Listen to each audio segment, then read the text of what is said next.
பொதுக்காலம் 4ஆம் வார வியாழன். நாள் 6/2/2025. இன்றைய நாள் நற்செய்தி பணியாற்ற முன்வந்துள்ளோரின் வாழ்க்கை எவ்வாறாக இருக்க வேண்டும்? அவர்களிடம் நிறைந்துள்ள வரங்கள், வலிமை எவை என சிந்திக்க அழைக்கின்றது. வெள்ளியும் பொன்னும் என்னிடமில்லை, என்னிடம் உள்ளதை உமக்கு கொடுக்கிறேன். நாசரேத்து இயேசு கிறிஸ்துவின் பெயரால் எழுந்து நடந்திடும் என்று அழகு வாயிலில் பிறவியிலேயே கால் ஊனமுற்றிருந்தவரிடம் பேதுரு கூறினார். திருத்தூதர் பணிகள் நூலில் நம்பிக்கை கொண்ட மக்கள் அனைவரும் அனைத்தையும் பொது உடைமையாக்கி வாழ்ந்தார்கள். ஏழை கைம்பன் தமக்கு பற்றாக்குறை இருந்தும் தம் பிழைப்புக்காக வைத்திருந்த எல்லாவற்றையுமே காணிக்கையாக்குகிறார்.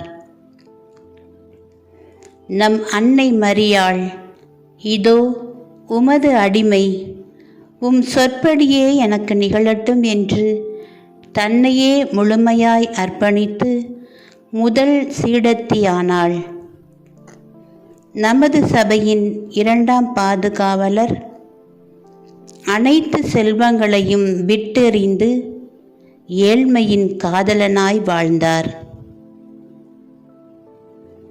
நம் காலத்தில் வாழ்ந்த புனிதையான அன்னை தெரசா வைத்திருந்தது ஒரே ஒரு புடவை. சரி, நமது வாழ்க்கைக்கு வருவோம். இறைவா, இதோ வருகிறேன். உன் நற்செய்தி பணிபுரிய என அர்ப்பணித்துள்ள நாம் நம் மீது கொண்டுள்ள மதிப்பீடு என்ன? சற்று சிந்திப்போம்.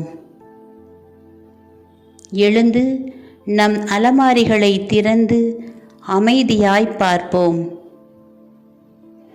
அது நமக்கு சொல்லும் நம் ஏழ்மையை குறித்து. நம் அலைபேசியில் உள்ள தொடர்பு எண்கள், புகைப்படங்களை உற்று நோக்குவோம். அது சொல்லும் நம் அன்பு எத்தகையது என்று. அறைக்கு வெளியே நம் சகோதரிகள், நாம் பயணித்து வந்த ஊர்கள் அனைத்தையும் நினைவு கூறுவோம். அது கூறும் நமது கீழ்ப்படிதலை. போனது போனதாகவே இருக்கட்டும், இதுவும் கடந்து போகும். இனிவரும் நாட்களில் சிறிது காலமானாலும் சிறப்பான வாழ்வாக வாழ்வோம். நாம் ஒவ்வொருவரும் புனிதர்களாக நம் சொல், செயல், பார்வையில் பிறரை வாழ வைப்போம். இதுவே நோய்களை குணமாக்குதல், பேய்களை ஓட்டுவதுமாகும். ஆமென்.